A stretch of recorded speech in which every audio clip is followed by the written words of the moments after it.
नमस्कार दोस्तों, जय हिंद, वंदे मातरम। अपना सक्षम पॉइंट यूट्यूब चैनल पर एक बार फिर से आप सभी का हार्दिक स्वागत है। फर्स्ट ग्रेड हिस्ट्री सब्जेक्ट के टेस्ट सीरीज सॉल्यूशन में वर्ल्ड हिस्ट्रीज की क्लासेस चल रही थी। वर्ल्ड हिस्ट्री की क्लासेस में दो क्लासेस हो गई, आज तीसरी क्लास है औद्योगिक क्रांति से संबंधित। तो औद्योगिक क्रांति से संबंधित क्लास को हम शुरू करते हैं। आज का पहला प्रश्न है कि औद्योगिक क्रांति का प्रारंभ सर्वप्रथम किस देश में हुआ था। तो औद्योगिक क्रांति का जो प्रारंभ है यह सबसे पहले हुआ था इंग्लैंड के अंदर। 4 नंबर ऑप्शन। औद्योगिक क्रांति की शुरुआत 18वीं शताब्दी के उत्तरार्ध में सर्वप्रथम इंग्लैंड में हुई थी। इतिहासकार एल फिशर ने लिखा है कि ब्रिटेन को औद्योगिक पूंजीवाद के अग्रणी होने में जिस कारण ने योगदान दिया उसमें प्राकृतिक संसाधनों की प्रचुरता का सर्वाधिक योगदान है। नेक्स्ट क्वेश्चन है कि औद्योगिक क्रांति की शुरुआत किस उद्योग से हुई थी। तो औद्योगिक क्रांति की जो शुरुआत है यह हुई थी वस्त्र उद्योग से। 3 नंबर ऑप्शन। औद्योगिक क्रांति की शुरुआत मुख्य रूप से वस्त्र उद्योग से हुई थी। 18वीं शताब्दी के मध्य तक यूरोप में सूत कातने के दो ही साधन थे, तकली और चरखा। पुराने उद्योग वस्त्रों की मांग को पूर्ति करने में समर्थ नहीं थे। साथ ही 1750 ईस्वी तक उद्योग एक नए रेशे कपास का इस्तेमाल करने लगे थे। इससे पहले सूती कपड़े इंग्लैंड में भारत से ही आयात किए जाते थे। इंग्लैंड ने भारत के वस्त्र उद्योग को हतोत्साहित करने के लिए अपने ही देश के उद्योग को बढ़ावा दिया और भारतीय आयात पर कई प्रकार के प्रतिबंध लगा दिए थे। नेक्स्ट क्वेश्चन है कि वाणिज्यवाद का उदय सबसे पहले किस देश में हुआ था। तो वाणिज्यवाद का जो उदय है यह सबसे पहले हुआ था स्पेन के अंदर। 1 नंबर ऑप्शन। किसी राष्ट्र के द्वारा व्यापार को एक मुहिम या अभियान के रूप में संचालित करने को वाणिज्यवाद या बुलियनवाद कहा जाता है। इसमें सोना चांदी के निर्गमन को हतोत्साहित कर आगमन को प्रोत्साहित किया जाता है। वाणिज्यवाद का उदय सबसे पहले स्पेन में हुआ था, क्योंकि स्पेन ही पहला देश था जहां उसके अमेरिकी साम्राज्य से भारी मात्रा में सोने चांदी की बाढ़ आई थी। नेक्स्ट क्वेश्चन है कि बैंक ऑफ इंग्लैंड की स्थापना कब हुई थी। तो बैंक ऑफ इंग्लैंड की स्थापना हुई थी और 1694 में बैंक ऑफ इंग्लैंड की स्थापना 1694 ईस्वी में हुई थी। नेक्स्ट क्वेश्चन है एनल्स ऑफ एग्रीकल्चर नामक पत्रिका का प्रकाशन किसके द्वारा किया गया था। तो एनल्स ऑफ एग्रीकल्चर नामक जो पत्रिका है यह ऑर्थर यंग के द्वारा शुरू की गई थी। इंग्लैंड के एक धनी किसान ऑर्थर यंग ने इंग्लैंड, आयरलैंड, फ्रांस आदि देशों का दौरा किया और तत्कालीन कृषि प्रणालियों का गहन अध्ययन किया। इसके बाद नई खेती का प्रचार किया। इसके अंतर्गत उसने छोटे छोटे खुले खेतों को मिलाकर बड़े बड़े कृषि फार्म बनाने तथा बड़े फार्मों से मिलने वाले लाभों का विस्तृत विवरण दिया था। छोटे खेतों में काफी भूमि बेकार चली जाती थी और खुले खेतों पर मशीनों का प्रयोग भी असंभव था। ऑर्थर यंग ने अपने विचारों का प्रसार करने के लिए कई लेख और पुस्तकें लिखी, जिनमें उसने एनल्स ऑफ एग्रीकल्चर नामक पत्रिका भी निकाली थी। नेक्स्ट क्वेश्चन है ढलवा लोहे से सीधे इस्पात तैयार करने की विधि खोजने का श्रेय निम्नलिखित में से किसको है। तो ढलवा लोहे से सीधे इस्पात तैयार करने की विधि खोजने का श्रेय हेनरी बेसमेयर को दिया जाता है। 1856 से पूर्व पूर्व इस्पात बनाने की विधि काफी महंगी थी। एक अंग्रेज हेनरी बेसमेयर ने जल्दी तथा सस्ता इस्पात बनाने की विधि खोज निकाली, जो बेसमेयर प्रक्रिया के नाम से जानी जाती है। इस प्रक्रिया में ढलवा लोहे से सीधे इस्पात तैयार किया जाता है। इसमें पिघली हुई धातु में हवा का तेज फुहारा छोड़कर उसमें अशुद्धियां जला दी जाती है। नेक्स्ट क्वेश्चन है कि रॉबर्ट फुल्टन की प्रथम वाष्पचलित नौका का क्या नाम था। तो रॉबर्ट फुल्टन की जो प्रथम वाष्पचलित जो नौका जो 1807 में आई थी उसका नाम क्या था। तो उसका नाम था क्लोमेंट। रोब अमेरिकी रॉबर्ट फुल्टन ने 1807 ईस्वी में प्रथम वाष्पचलित नौका का आविष्कार किया था। अमेरिकी रॉबर्ट फुल्टन ने 1807 ईस्वी में प्रथम वाष्पचलित नौका का आविष्कार किया। जब उसकी वाष्पचलित नौका क्लोमेट पहली बार हडसन नदी में चली तो फुल्टन के आविष्कार को कुछ लोगों ने खिल्ली उड़ाई थी और कुछ लोगों ने इसे शैतान का औजार कहा था। नेक्स्ट क्वेश्चन है जॉर्ज स्टीफेंसन ने प्रसिद्ध भाप के इंजन रॉकेट का आविष्कार कब किया। तो जॉर्ज स्टीफेंसन ने प्रसिद्ध भाप के इंजन रॉकेट का आविष्कार किया था 1814 ईस्वी में। 1814 ईस्वी में अंग्रेज जॉर्ज स्टीफेंसन ने प्रसिद्ध भाप इंजन रॉकेट का आविष्कार किया था। इस आविष्कार के फलस्वरूप मैनचेस्टर और लिवरपूल के बीच 1830 ईस्वी में प्रथम रेलगाड़ी चली थी। नेक्स्ट क्वेश्चन है कि जेम्स वॉट के वास्प इंजन 1769 था। उससे पहले खानों से पानी बाहर निकालने के लिए वास्प इंजन का आविष्कार किसने किया था? तो जेम्स वॉट ने जो वास्प इंजन का आविष्कार किया था 1769 में, उससे पहले खानों से पानी बाहर निकालने के लिए वास्प इंजन का जो आविष्कार है यह किया गया था थॉमस न्यूकोमेन के द्वारा। एक नंबर ऑप्शन। सर्वप्रथम 1712 ईस्वी में थॉमसन न्यूकोमेन नामक अंग्रेज ने खानों से पानी बाहर निकालने के लिए वास्प इंजन का आविष्कार किया, परंतु इस इंजन में का खर्च अधिक था तथा यह इतना भारी था कि सब स्थान पर इसका प्रयोग संभव नहीं था। नेक्स्ट क्वेश्चन है कि सड़क निर्माण का नया तरीका खोजने वाला मकाडम किस देश का निवासी था? तो सड़क निर्माण का नया तरीका खोजने वाला जो मकाडम था यह कौन से देश का निवासी था? तो यह था स्कॉटलैंड का। स्कॉटलैंड निवासी मकाडम ने सड़क निर्माण का नया तरीका खोजा। उसने सड़कों के निचले भाग में भारी पत्थरों की परत, उसके बाद छोटे पत्थरों की परत और इसके बाद मिट्टी की एक परत जमाई थी। नेक्स्ट क्वेश्चन है कि रबड़ के वल्कनीकरण की विधि खोजने का श्रेय निम्नलिखित में से किसको दिया जाता है? तो रबड़ की वल्कनीकरण की विधि खोजने का जो श्रेय है यह चार्ल्स गुडियर को दिया जाता है। 1839 में चार्ल्स गुडियर ने यह खोज निकाला कि रबड़ को इस तरह वल्कीकरण किया जाए कि वह सख्त हो जाए।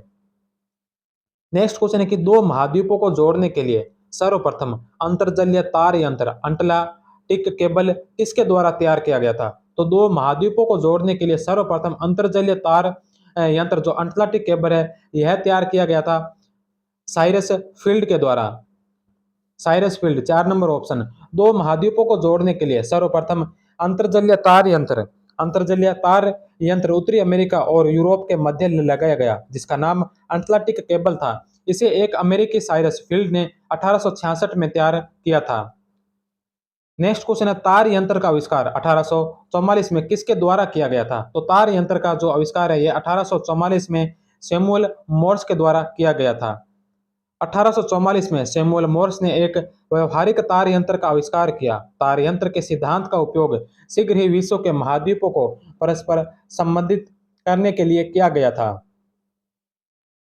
नेक्स्ट क्वेश्चन है सर्वप्रथम कोक के प्रयोग वाली धमन भट्टी का आविष्कार किसने किया था? तो सबसे पहले कोक के प्रयोग वाली धमन भट्टी का जो आविष्कार है यह किया गया था अब्राहम डर्बी के द्वारा। 1750 के आसपास यह पता लगा कि पत्थर की कोयले से बना कोक प्रयुक्त किया जाता है। इस कार्य को करने का श्रेय अब्राहम डर्बी को दिया जाता है। कोक की तेज उष्मा से लौह अयस्क को पिघलाने तथा साफ करने का काम आसान हो गया था। नेक्स्ट क्वेश्चन है कि पावर लूम का आविष्कारक कौन है?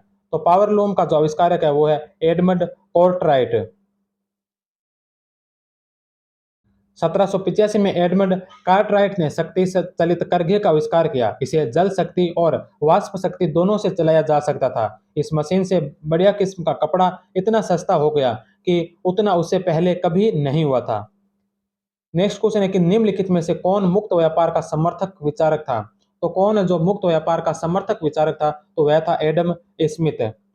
इंग्लैंड के एडम स्मिथ ने अपनी पुस्तक द वेल्थ ऑफ नेशन में व्यापार और व्यवसाय पर राज्य के नियंत्रण को व्यर्थ बतलाकर उनको स्वतंत्र छोड़ने की नीति का समर्थन किया था। नेक्स्ट क्वेश्चन है ग्राहम बेल ने टेलीफोन का आविष्कार कब किया था? तो ग्राहम बेल ने टेलीफोन का जो आविष्कार है यह किया था 1876 में। ग्राहम बेल ने टेलीफोन का आविष्कार 1876 में किया था। अटलांटिक महासागर को प्रथम बार 18 दिनों में पार करने वाली 1838 में जो नौका थी, तो अटलांटिक महासागर को प्रथम बार 1838 में पार करने वाली नौका कौन सी थी? तो वह थी सीरियस। प्रथम समुद्र प्रथम समुद्र पार करने वाली स्टीम बोट प्रथम समुद्र पार करने वाली स्टीम बोट सीरियस ने 1838 में अटलांटिक महासागर को 18 दिन में पार किया था। नेक्स्ट क्वेश्चन है कि पंडलिक विधि का आविष्कारक था। तो पंडलिक विधि का आविष्कारक कौन था? तो पंडलिक विधि का आविष्कारक था हेनरी कोट। 2 number option. 1784 में हेनरी कोट ने शुद्ध तथा अच्छा लोहा बनाने की तकनीक का आविष्कार किया था। इस विधि को पंडलिक विधि कहा जाता है। नेक्स्ट क्वेश्चन है कि औद्योगिक क्रांति शब्द का सर्वप्रथम प्रयोग किसने किया था? तो औद्योगिक क्रांति शब्द का जो सर्वप्रथम प्रयोग किया था यह किया था लुई ब्लांकी के द्वारा। औद्योगिक क्रांति शब्द का सर्वप्रथम प्रयोग एक मुहावरे के रूप में फ्रांस के समाजवादी नेता लुई ब्लांकी ने 1837 ईस्वी में किया था। इसकी अंग्रेजी शब्द इंडस्ट्रियल रिवॉल्यूशन को लोकप्रिय बनाने का श्रेय ब्रिटेन के आर्थिक इतिहासकार अर्नाल्ड टोयनबी को है। नेक्स्ट क्वेश्चन है कि वे जर्मन रसायन शास्त्री जिन्होंने प्रतिपादित किया कि पौधों की आधारभूत खुराक पोटास, नाइट्रोजन और फास्फोरस है। तो यह किसने प्रतिपादित किया था कि पौधों की आधारभूत खुराक है जो पोटास, नाइट्रोजन और फास्फोरस है। तो यह करने वाले जर्मन के रसायन शास्त्री थे वॉन लिबिंग। 1840 तक कृषक अपने खेतों में पुरानी पद्धति से खाद देते रहे, लेकिन इसी वर्ष वॉन लिबिंग नामक एक जर्मन रसायन शास्त्री ने यह प्रतिपादित किया कि पौधों के आधारभूत खुराक पोटास, नाइट्रोजन और फास्फोरस है। नेक्स्ट क्वेश्चन है कि फसल काटने वाली मशीन का आविष्कार किसने किया था। तो फसल काटने वाली मशीन का आविष्कार किया था मैककॉर्मिक के द्वारा। 1834 में साइरस एच मैककॉर्मिक ने फसल काटने वाली मशीन का आविष्कार किया था। इसके बाद एफ एप्पलबाई ने बटोरने वाले दोहरे बाइंडर इसमें जोड़कर एक उपयोगी बनाया था। नेक्स्ट क्वेश्चन है कि इतिहासकार फिशर के अनुसार किस वैज्ञानिक के आविष्कार ने महान सूती वस्त्र की नींव डाली और कारखाना व्यवस्था को जन्म दिया था। तो वह थे ऑर्कराइट। 1769 में ऑर्कराइट ने स्पिनिंग जेनी में सुधार कर जल शक्ति से चलने वाला वाटर फ्रेम नामक सूत कातने का यंत्र बनाया था। यह सबसे पहले सूत कातने की मशीन थी जो हाथ से न चलकर जल शक्ति के द्वारा चलती थी। इतिहासकार फिशर के अनुसार आर्कराइट के आविष्कार ने महान सूती वस्त्र उद्योग की नींव डाली और कारखाना व्यवस्था को जन्म दिया था। नेक्स्ट क्वेश्चन है कॉटन जिन, कपास उठाने की जो मशीन है उसे कॉटन जिन कहा गया। जिन के आविष्कारक एली व्हिटने कहाँ के थे। तो कॉटन जिन जो कपास उठाने की जो मशीन है इसका आविष्कार करने वाले एली व्हिटने कहाँ के थे। तो यह थे अमेरिका के। 1793 में एली व्हिटने ने कॉटन जिन का आविष्कार किया। इसके कारण कपास में बिनोले तेजी से अलग करना संभव हुआ। नेक्स्ट क्वेश्चन है जॉन के ने फ्लाइंग शटल का आविष्कार कब किया था। तो जॉन के द्वारा जो फ्लाइंग शटल का आविष्कार किया गया था यह आविष्कार किया था 1733 ईस्वी में। 1733 में जॉन के ने फ्लाइंग शटल का आविष्कार किया जिससे कपड़े बुनने के कार्य में तेजी आई थी। अब एक जुलाहा उतना सूत काटने लगा जितना कि 10 व्यक्ति एक दिन में काटते थे। नेक्स्ट क्वेश्चन है कि निम्नलिखित में से किसके द्वारा बीज बोने के लिए ड्रिल नामक मशीन का आविष्कार किया गया। तो ड्रिल नामक जो मशीन है इसका आविष्कार किसके द्वारा किया गया था। तो ड्रिल मशीन का आविष्कार किया था जेथ्रो टल के द्वारा। जेथ्रो टल ने ड्रिल मशीन का आविष्कार किया। इसे उचित परिमाण में निश्चित कतारों में बीज बोए जा सकते थे। इस बीज बोने का कार्य अधिक व्यवस्थित और सुचारू रूप से हुआ था। नेक्स्ट क्वेश्चन है कि पशु नस्ल संवर्धन तकनीक से निम्नलिखित में से कौन संबंधित है। तो पशु नस्ल संवर्धन तकनीक से संबंधित कौन संबंधित है। तो वह बेकवेल, 1 नंबर ऑप्शन। 1770 के आसपास रॉबर्ट बेकवेल नामक अंग्रेज ने पशुपालन को एक लाभदायक व्यवसाय बना दिया। उसने भेड़ और गायों की नस्ल सुधारने के लिए प्रयोग प्रारंभ किए। वैज्ञानिक प्रजनन पद्धति के नवीन प्रयोग से उसने पहले की अपेक्षा तिगुनी वजन से भेड़ें तैयार करने में सफलता प्राप्त की थी। नेक्स्ट क्वेश्चन है कि निम्नलिखित में से कौन सा युग्म असुमेलित है। तो कौन सा युग्म है जो असुमेलित है। एक तरफ कुछ मशीनों के नाम दे रखे हैं और दूसरी तरफ उनके आविष्कारकों के नाम है। सबसे पहला है जॉन के ने फ्लाइंग शटल का आविष्कार किया, ये सही है। दूसरा जेम्स हॉर्गविज ने स्पिनिंग जेनी का आविष्कार किया, यह भी सही है। ऑर्कराइट ने वाटर फ्रेम का आविष्कार किया, यह भी सत्य है। और चौथा है कार्टराइट ने म्यूल का आविष्कार किया। तो कार्टराइट ने जो पावर लूम का आविष्कार किया था 1785 के अंदर। तो 4 नंबर ऑप्शन है जो इसका गलत होगा। कार्टराइट ने 1785 में पावर लूम का आविष्कार किया था। यह जल शक्ति या वाष्प शक्ति द्वारा संचालित करगे से कपड़ा बुनने की गति में वृद्धि हुई थी। नेक्स्ट क्वेश्चन है निम्नलिखित में से कौन सी मशीन वाटर फ्रेम और स्पिनिंग जेनी का मिश्रण है। तो कौन सी मशीन है जो वाटर फ्रेम और स्पिनिंग जेनी का मिश्रण है। तो वह है स्पिनिंग म्यूल। 1779 में सैमुअल क्रॉम्पटन ने स्पिनिंग जेनी और वाटर फ्रेम को मिलाकर एक मशीन बनाई जिसे म्यूल कहा जाता है। नेक्स्ट क्वेश्चन है कि इंग्लैंड में पहली यात्री ट्रेन की शुरुआत कब हुई थी। तो इंग्लैंड के अंदर पहली यात्री ट्रेन की जो शुरुआत हुई थी यह हुई थी 1825 ईस्वी में। इंग्लैंड में पहली यात्री ट्रेन 1825 में स्टोकटन और डोर्लिंगटन के बीच चलाई गई। आम जनता के लिए पहली ट्रेन 1830 में लिवरपूल से मैनचेस्टर के बीच शुरू हुई थी।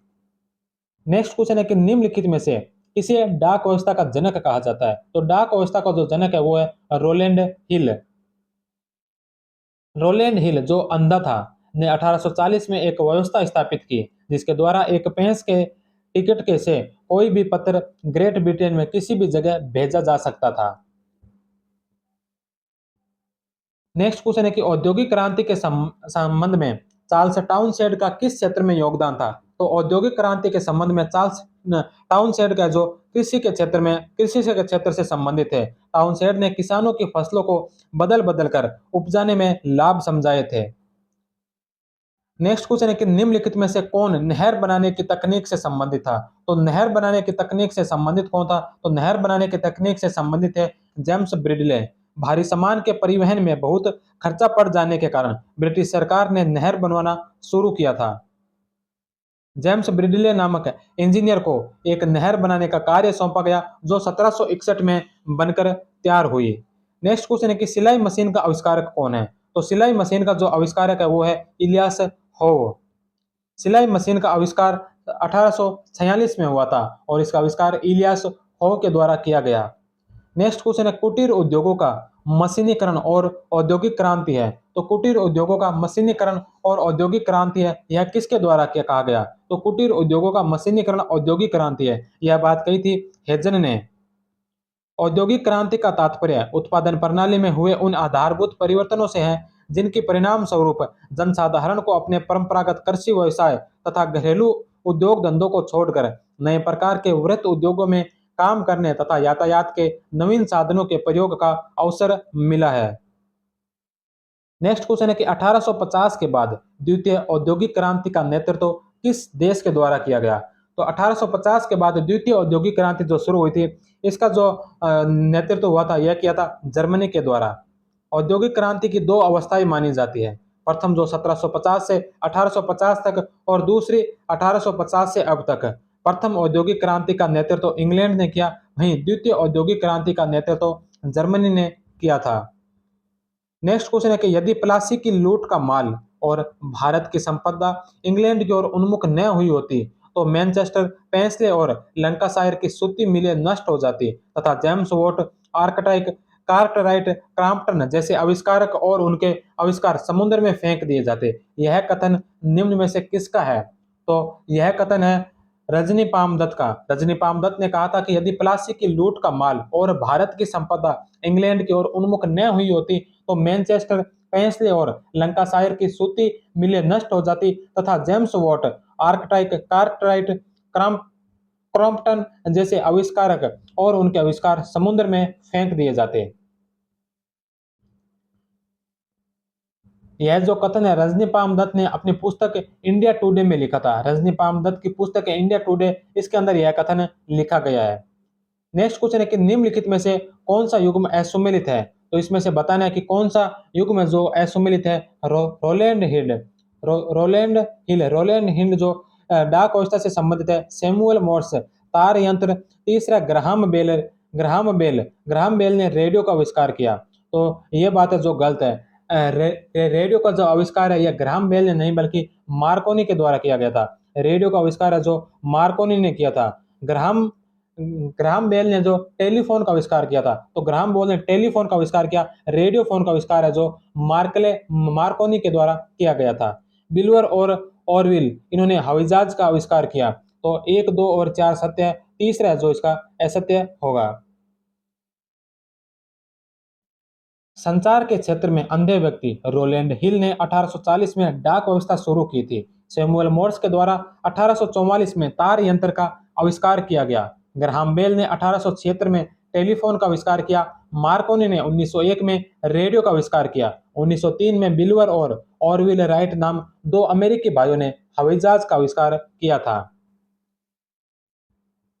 नेक्स्ट क्वेश्चन है कि लेसे फेरे या लेजस फेर शब्द का प्रयोग सर्वप्रथम किसके द्वारा किया गया था? तो लेजस फेर शब्द का जो सर्वप्रथम उपयोग किया था यह किया था ब्रिसेट द गोर्ने के द्वारा। 18वीं शताब्दी में एक फ्रांसीसी व्यक्ति बिसेट बिसेट द गोर्ने ने व्यापार पर लगी पाबंदियों से तंग आकर लेसे फेर नामक शब्द का प्रयोग किया, जिसका तात्पर्य है चीजों को अपने हाल पर छोड़ दो। नेक्स्ट क्वेश्चन है कि अंग्रेजी में औद्योगिक क्रांति शब्द का सर्वप्रथम प्रयोग किसके द्वारा किया गया? तो अंग्रेजी में औद्योगिक क्रांति का शब्द का जो सर्वप्रथम प्रयोग किया था अर्नाल्ड टोयनबी के द्वारा। अंग्रेजी शब्द इंडस्ट्रियल रिवॉल्यूशन को लोकप्रिय बनाने का श्रेय इंग्लैंड के आर्थिक इतिहासकार अर्नाल्ड टोयनबी को दिया जाता है। टोयनबी की मरणोपरांत प्रकाशित रचना lectures on the industrial revolution of the 18th century in England में इस शब्द का प्रयोग 1760 से 1820 के मध्य हुए इंग्लैंड की आर्थिक विकास के संदर्भ में किया गया था। नेक्स्ट क्वेश्चन है कि औद्योगिक क्रांति का इंग्लैंड में शुरू होने का निम्नलिखित में से कौन सा कारण शामिल नहीं है? तो औद्योगिक क्रांति जो इंग्लैंड में शुरू हुई थी, इसमें से कौन सा कारण है जो इसे संबंधित नहीं है? इंग्लैंड की भौगोलिक स्थिति के कारण उसके पास सुव्यवस्थित बंदरगाह था, तो यह सत्य है। इंग्लैंड के पास एक सुदृढ़ शासन व्यवस्था और शांति की स्थिति थी, यह बात भी सत्य है। तीसरा कि कच्चे माल के आयात और तैयार माल के निर्यात के लिए बाजार के रूप में इंग्लैंड के पास विशाल औपनिवेशिक साम्राज्य था, तो यह भी सत्य है। चौथा, बाजार व्यवस्था में स्थानीय प्राधिकरणों का हस्तक्षेप, तो चौथा जो इसका असत्य है। तो एक, दो और तीन सही है और चौथा इसका गलत है। औद्योगिक क्रांति की शुरुआत 18वीं शताब्दी के उत्तरार्ध में सर्वप्रथम इंग्लैंड में हुई थी। इंग्लैंड में शुरू होने का कारण वहां पर अनुकूल परिस्थितियां थी, राजनीतिक स्थायित्व, संसदीय प्रजातंत्र, जनता के राजनीतिक अधिकार आदि स्थितियां औद्योगिक क्रांति के लिए अनुकूल थी। इंग्लैंड के पास सुव्यवस्थित बंदरगाह थे, इस कारण विश्व के साथ व्यापार करने में सुविधा हुई। इंग्लैंड के पास विशाल औपनिवेशिक साम्राज्य था। इंग्लैंड में कृषि क्रांति औद्योगिक क्रांति से पहले हो चुकी थी। नेक्स्ट क्वेश्चन है कि सुएज नहर का निर्माण निम्नलिखित में से किसके द्वारा करवाया गया था? तो सुएज नहर का जो निर्माण है यह करवाया था फर्डिनांड दी लेसेप के द्वारा। 1869 में फ्रांसीसी इंजीनियर फर्डिनेंड लेसेप ने सुएज नहर का निर्माण करवाया था। भूमध्य सागर को लाल सागर से जोड़ने वाली इस नहर के बन जाने से यूरोप तथा भारत के मध्य की दूरी 1/3 कम हो गई थी। नेक्स्ट क्वेश्चन है कि औद्योगिक क्रांति के परिणामों के संबंध में निम्नलिखित में से कौन सा कथन गलत है? तो औद्योगिक क्रांति के जो परिणाम थे इसमें से कौन सा कथन है जो गलत है? औद्योगिक क्रांति से घरेलू उद्योगों का विकास हुआ था, तो पहला ही कथन गलत है, क्योंकि औद्योगिक क्रांति से घरेलू उद्योगों का विकास नहीं बल्कि विनाश हुआ था, घरेलू उद्योगों का पतन हुआ था, तो पहला ही ऑप्शन गलत है। दूसरा, औद्योगिक क्रांति से जनसंख्या में वृद्धि हुई, यह भी सत्य है। औद्योगिक क्रांति के कारण औपनिवेशिक प्रतिस्पर्धा को बढ़ावा मिला, यह भी सत्य है। और चौथा ऑप्शन, औद्योगिक क्रांति से समाज में दो नए वर्गों का उदय हुआ, जिनमें एक पूंजीपति वर्ग और दूसरा सर्वहारा वर्ग था, तो यह बात भी सत्य है कि औद्योगिक क्रांति से दो नए वर्गों का उदय हुआ था, जिसमें पहला पूंजीपति वर्ग और दूसरा सर्वहारा वर्ग था। औद्योगिक क्रांति से घरेलू उद्योगों का विनाश हुआ था। मशीनों के विकास के कारण हाथ से काम करने वाले कारीगर बेकार हो गए, क्योंकि वह मशीनों की प्रतिस्पर्धा में नहीं ठहर सकते थे। नेक्स्ट क्वेश्चन है कि जनरल नेड लुड के नेतृत्व में श्रमिकों की स्थिति सुधारने के लिए कौन सा आंदोलन चलाया गया था? तो श्रमिकों की स्थिति सुधारने के लिए कौन सा आंदोलन चला था? तो यह चला था लुडिज्म आंदोलन। औद्योगिक क्रांति के कारण बड़े उत्पादन में औपनिवेशिक प्रतिस्पर्धा को बढ़ावा मिला और एक नए प्रकार से औद्योगिक पूंजीवाद का जन्म हुआ। अधिक पूंजी की आवश्यकता के कारण ने संयुक्त स्कंद कंपनियां तथा औद्योगिक निगमों को जन्म दिया। उत्पादन की घरेलू तथा कुटीर उद्योग प्रणाली के स्थान पर कारखाना प्रणाली आने से मालिक तथा मजदूरों के परस्पर संघर्ष, श्रमिकों के शोषण, श्रमिकों की व्यक्तिगत स्वतंत्रता में कमी जैसी समस्याओं का सामना करना पड़ा। इस कारण जनरल नेल नुड के नेतृत्व में श्रमिकों की स्थिति सुधारने के लिए लुडिज्म आंदोलन चलाया गया था। नेक्स्ट क्वेश्चन है कि कारखाना व्यवस्था को निम्नलिखित में से किसके द्वारा जन्म दिया गया? तो कारखाना व्यवस्था का जन्म किसके द्वारा दिया गया? तो आर्कराइट के द्वारा। 1769 में रिचर्ड आर्कराइट ने स्पिनिंग जेनी में सुधार कर जल शक्ति से चलने वाला वाटर फ्रेम बनाया था। यह सूत काटने की पहली मशीन थी जो हाथ से न चलकर जल शक्ति के द्वारा संचालित होती थी। वाटर फ्रेम का आकार बड़ा होने के कारण इसका प्रयोग बड़े बड़े कारखाने लगाकर ही किया जा सकता था। इस कारण इसने कारखाना व्यवस्था को जन्म दिया और सूती वस्त्र उद्योग की नींव डाली। नेक्स्ट क्वेश्चन है कि निम्नलिखित देशों में से किस देश में औद्योगिक क्रांति सबसे अंत में शुरू हुई थी?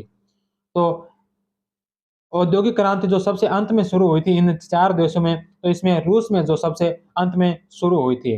रूस में औद्योगिक क्रांति सबसे अंत में हुई थी, क्योंकि वहाँ पर लोहे के भंडारों में कमी, कोयला के भंडारों में कमी तथा पूंजी की कमी जैसी समस्याएं थी।